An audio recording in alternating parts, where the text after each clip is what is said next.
La parabole de la lampe et de la mesure. Luc, chapitre 8, versets 16 à 18.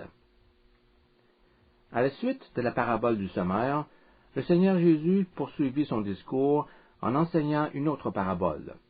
Il s'agit de la parabole de la lampe et de la mesure.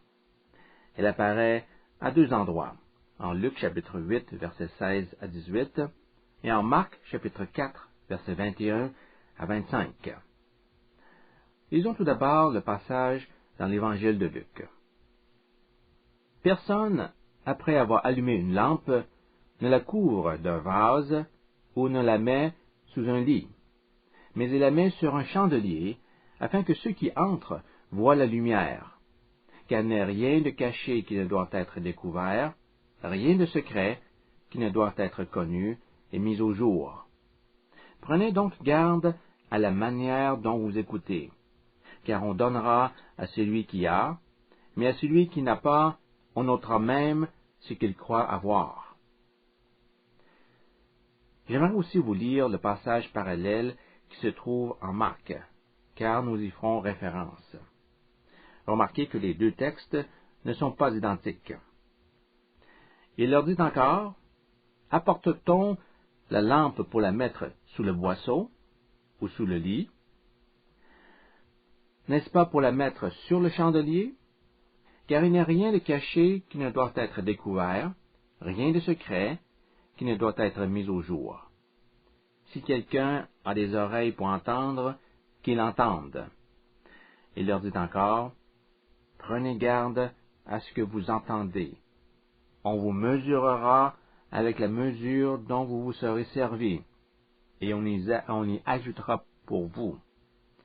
Car on donnera à celui qui a, mais à celui qui n'a pas, on ôtera même ce qu'il a. » Nous allons entreprendre l'étude de cette parabole en décrivant en premier lieu la chaîne des idées qui composent cette parabole. Cela nous servira de tremplin pour mieux comprendre les paroles de Jésus. Il y a trois points communs que nous observons dans les passages de Luc et de Marc.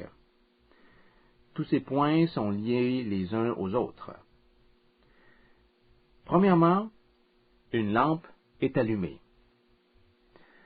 Deuxièmement, une fois allumée, on ne doit pas empêcher cette lampe de donner la lumière autour d'elle. Troisièmement, plus celle-ci brille, plus la lumière s'accroît. Moins elle brille, plus il fait sombre. Est-ce que vous voyez ces points se succéder dans la parabole? On allume une lampe. Il ne faut pas faire obstacle à sa luminosité. Si la lampe ne remplit pas sa fonction, elle risque de ne plus briller du tout. Examinons un à un ces points. Il y a tout d'abord une lampe qu'on allume. Quelle est la signification de cette lampe? Cette lampe représente la vie d'un homme, la vie que reçoit chaque être humain au moment de sa conception. Qui l'a allumée? Dieu a allumé cette lampe. C'est Dieu qui fait naître une flamme chez un individu. Chaque croyant se compare ainsi à une lampe que Dieu a allumée. La grâce de Dieu éclaire son âme, qui, à son tour, donne de la lumière dans l'environnement où il se trouve. Dans le contexte de ce passage, la lumière se rapporte à l'enseignement biblique, un enseignement dont le but est de communiquer la vérité, et non pas de la dissimuler. Il en était déjà question dans l'Ancien Testament. En Psaume chapitre 119, verset 105, la parole de Dieu est décrite comme une lumière qui éclaire la route, guidant les pas de celui qui marche. Ta parole est une lampe à mes pieds et une lumière sur mon sentier. Dans notre parabole, Jésus associe l'image de la lumière aux disciples. Comment devient-il une lumière? par l'action de la parole de Dieu.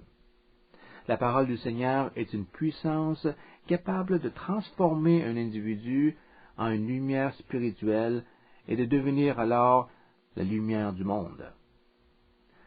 En utilisant une autre image, Pierre déclare que nous avons été régénérés par la parole vivante de Dieu. 1 Pierre chapitre 1 verset 23.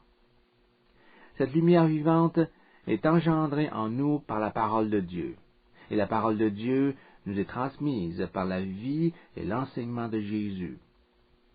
Que la parole de Christ habite parmi vous abondamment, écrit Paul en Colossiens chapitre 3 verset 16. Lorsque nous laissons la parole du Christ vivre en nous, lorsque nous lui donnons tout l'espace nécessaire pour s'implanter dans nos cœurs et prendre le contrôle de notre vie, nous devenons de plus en plus à l'image de notre Seigneur. Nous reflèterons de plus en plus la glorieuse lumière du Christ. Mais comprenons bien ceci. La lampe ne peut être allumée que si une condition est respectée. Quelle est cette condition?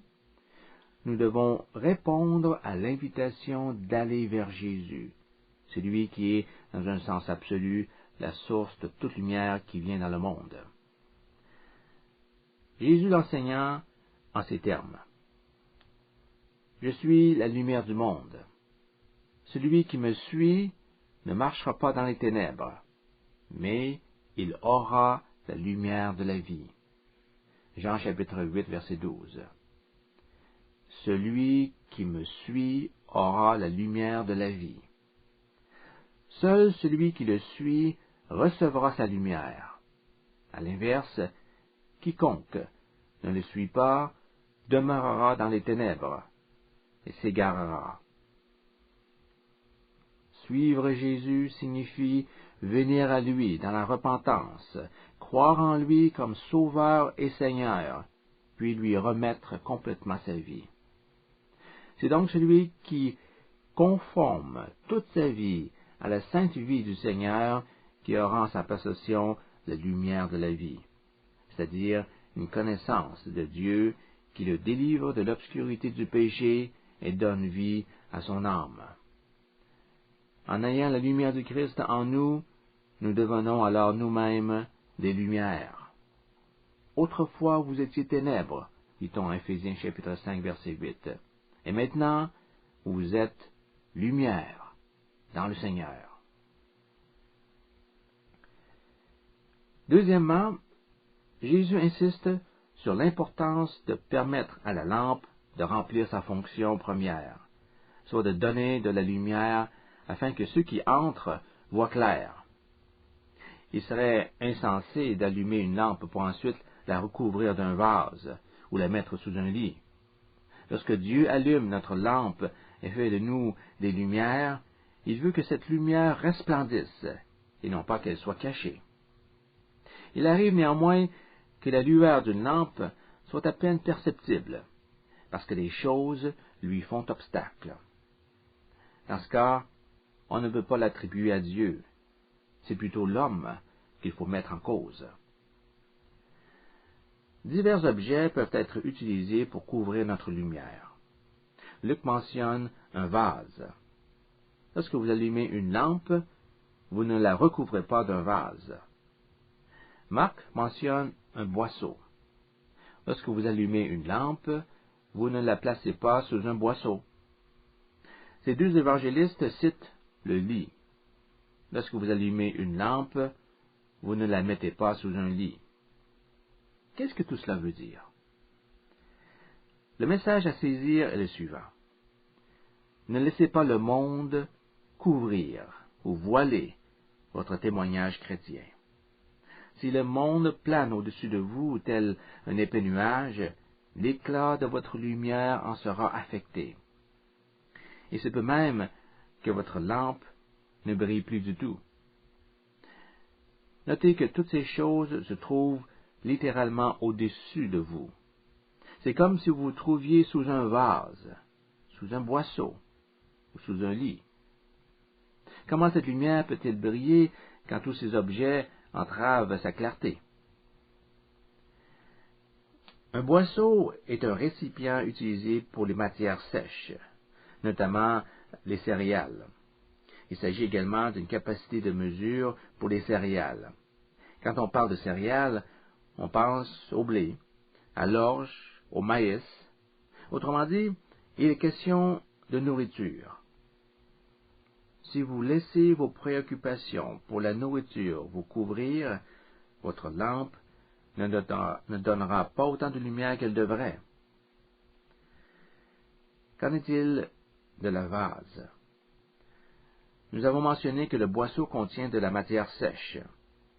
Le vase, de notre côté, est un contenant destiné au liquide, de la nourriture et de la boisson, les éléments de base pour vivre. Il y a donc de quoi boire et manger. A-t-on oublié quelque chose? Oui, un toit, un endroit pour dormir et se reposer, d'où l'idée du lit. De la nourriture, de la boisson, un toit, tous les besoins essentiels de la vie. En Matthieu chapitre 6, Jésus dit, « Ne vous faites pas de soucis pour votre vie, pour les nécessités de votre vie physique. Ne vous inquiétez pas au sujet de la nourriture ou de la boisson, ou encore de l'endroit où vous allez dormir. Dieu pourvoit aux besoins des oiseaux du ciel sans que ceux-ci aient à se faire du souci. À plus forte raison agira-t-il de même envers ceux qui lui font confiance. De la même façon, il prendra soin de vous. Ne soyez donc pas en souci pour ces choses. Recherchez d'abord le royaume de Dieu. Ne soyez pas trop pris par les préoccupations matérielles de la vie, aussi importantes soient-elles, qu'il n'y ait plus de place pour autre chose. En d'autres mots, ne les laissez pas se placer au-dessus de vous. Ne leur donnez pas la possibilité de couvrir votre lumière. Sinon, vous risquez de négliger Dieu et son royaume, ce qui entraînera comme conséquence possible une diminution de votre luminosité. On allume une lampe. Une fois allumée, on doit la placer à un endroit où tous peuvent voir la lumière. Et troisièmement, l'intensité de la lumière est fonction de la lampe. Examinons ce troisième point. Il est écrit en Luc chapitre 8, verset 18, « Prenez donc garde à la lumière dont vous écoutez, car on donnera à celui qui a, mais à celui qui n'a pas, on ôtera même ce qu'il croit avoir. » Dans ce verset, le Seigneur attire notre attention sur l'importance cruciale des choses entendues.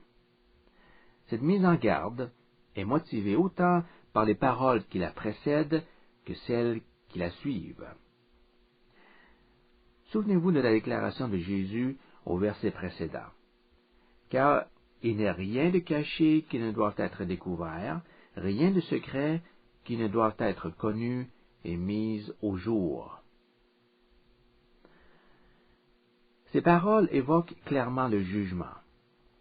En effet, l'accent est mis ici sur le dévoilement et le jugement. La fonction de la vérité est d'éclairer, de révéler la réalité des choses. Cette fonction prendra un jour pleinement son sens, car le jour viendra, quand la lumière révélera tous les secrets de ce monde. La lumière et la vérité seront si manifestes qu'il sera impossible de cacher quoi que ce soit. L'avertissement est sans équivoque. La pleine révélation de la justice divine sera suivie du jugement. Alors faites bien attention à la réponse que vous montrerez à l'écoute de sa parole. Nous lisons en Ecclésiaste chapitre 12 verset 14, « Car Dieu amènera toute œuvre en jugement au sujet de tout ce qui est caché, soit bien, soit mal. » En liant cet avertissement à la parabole du semeur, où différentes attitudes sont décrites par 4 sortes de sols, nous pouvons conclure que le critère sur lequel Dieu fondera son jugement est la réponse apportée par chacun à sa volonté révélée. Prenez garde, nous dit Jésus. Faites attention à la manière dont vous écoutez, car la parole de Dieu peut être autant une source de vie et de grâce qu'un instrument de jugement et de condamnation. L'attitude de celui qui écoute déterminera l'action que la parole aura sur lui. Notez bien ces mots. Faites attention à votre façon d'écouter, car à celui qui a, on donnera encore plus, mais à celui qui n'a pas, on enlèvera même le peu qu'il a. Par ces mots, Jésus veut souligner la responsabilité morale de celui qui écoute. Les dons que l'auditeur recevra de Dieu dépendent de la disposition de son cœur quand il entend la vérité. À celui qui a, il lui sera donné davantage. À celui qui n'a pas, même ce qu'il croit avoir, lui sera ôté. L'auditeur est responsable de sa propre réaction lorsqu'il vient en contact avec la parole de Dieu. Le verset en Marc insiste sur le contenu de ce qu'une personne entend, alors qu'en Luc, l'accent est mis sur la manière dont une personne écoute. Marc 4, verset 24. Prenez garde à ce que vous entendez. Luc chapitre 8, verset 18. Prenez donc garde comment vous entendez.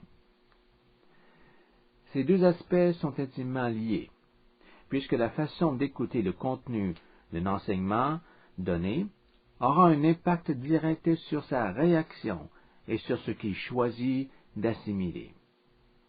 D'un autre côté, ce que nous entendons dépend du comment nous entendons, c'est-à-dire avec quelle disposition d'esprit et de cœur nous tendons l'oreille aux choses de Dieu. Je le répète à nouveau, l'auditeur porte la responsabilité de ce qu'il entend et de sa réponse devant la parole divine. Dans le passage en Marc chapitre 4, Jésus explique pourquoi il fait cette mise en garde. Car on vous mesurera avec la mesure dont vous vous serez servi, et on y ajoutera pour vous. Qu'est-ce que cela veut dire? Cette phrase énonce une loi du règne de Dieu. Le Seigneur vous récompensera dans la même mesure où vous vous appliquez à écouter et à pratiquer sa parole. Au temps de Jésus, tout comme aujourd'hui, les denrées alimentaires étaient pesées ou mesurées par le marchand avant d'être vendues aux clients. On utilisait des récipients standards pour mesurer par exemple une certaine quantité de blé ou d'huile. Étant donné qu'il y avait peu de contrôle sur ces mesures, il était facile pour le marchand de tromper son client s'il décidait d'être malhonnête. Il est fort possible que Jésus ait eu ce contexte en tête lorsqu'il dit « De la mesure dont vous mesurerez, il vous sera mesuré. » Après avoir fait cette déclaration, le Seigneur enchaîna avec une phrase explicative au verset suivant. Le verset 25 de Marc chapitre 4 est donc une clarification du verset 24. C'est pourquoi il débute avec la conjonction « car ». Car on donnera à celui qui a, mais à celui qui n'a pas, on ôtera même ce qu'il a. Ce verset sous-entend une certaine récompense, et on peut déduire que cette récompense est proportionnée à la fidélité de chacun. Dans la même mesure où nous serons fidèles dans l'emploi de ce qui nous est confié, dans la même mesure, Dieu nous accordera plus de grâce. Encore une fois, la responsabilité est placée sur les épaules de l'auditeur. Celui qui écoute, avec un esprit avide de comprendre et d'obéir à la vérité, en recevra beaucoup plus encore. En revanche, celui qui écoute d'une oreille distraite perdra les acquis antérieurs et sera privé de l'occasion même d'écouter. Ce principe est applicable à n'importe quel don spirituel. Dans le contexte de la parabole du semeur, dont l'histoire se termine en précisant que certains porteront plus de fruits que d'autres, il est juste de conclure que Dieu bénit le croyant en fonction de sa réceptivité à la parole du Seigneur. L'acceptation de la vérité et un cœur disposé à la pratiquer sont des conditions essentielles pour recevoir davantage de Dieu. Jésus insiste sur ce principe dans son enseignement en nous donnant 2 paraboles comme illustration. Par exemple, la même déclaration est reproduite dans la parabole des talents. En Matthieu chapitre 25, verset 29, nous retrouvons cette phrase. « Car on donnera à celui qui a, et il sera dans l'abondance, mais à celui qui n'a pas, on ôtera même ce qu'il a. » Vous connaissez sans doute cette parabole. Avant de partir en voyage, un homme remit ses biens à ses serviteurs. À son retour, longtemps après, celui-ci fit rendre compte à ses serviteurs. Les 2 premiers serviteurs produisirent autant de talents qu'ils en ont reçu. Le maître les récompensa. Le 3e décida de ne rien faire avec le talent qui lui avait été confié. En conséquence, son seul talent lui fut retiré et donné à celui qui avait 10 talents. La leçon à tirer de cette parabole est claire. Si nous ne mettons pas nos dons au service de Dieu, ils nous seront repris. Dans la mesure où nous les utiliserons pour son royaume, le Seigneur nous en accordera davantage. Cet enseignement est repris en Luc chapitre 19, verset 26, dans la parabole des mines. Je vous le dis, on donnera à celui qui a, mais à celui qui n'a pas, on ôtera même ce qu'il a. Notre message ne nous laisse pas dans le doute. Jésus dit, « Je vous ai donné des mines. » C'est un cadeau, un don de grâce de ma part. Vous ne l'avez pas mérité. Mais la gratuité de ce don ne vous donne pas la liberté d'en disposer comme bon vous semble. Je vous demande de le faire valoir. Un jour, vous aurez des comptes à rendre. Vous comparerez devant moi.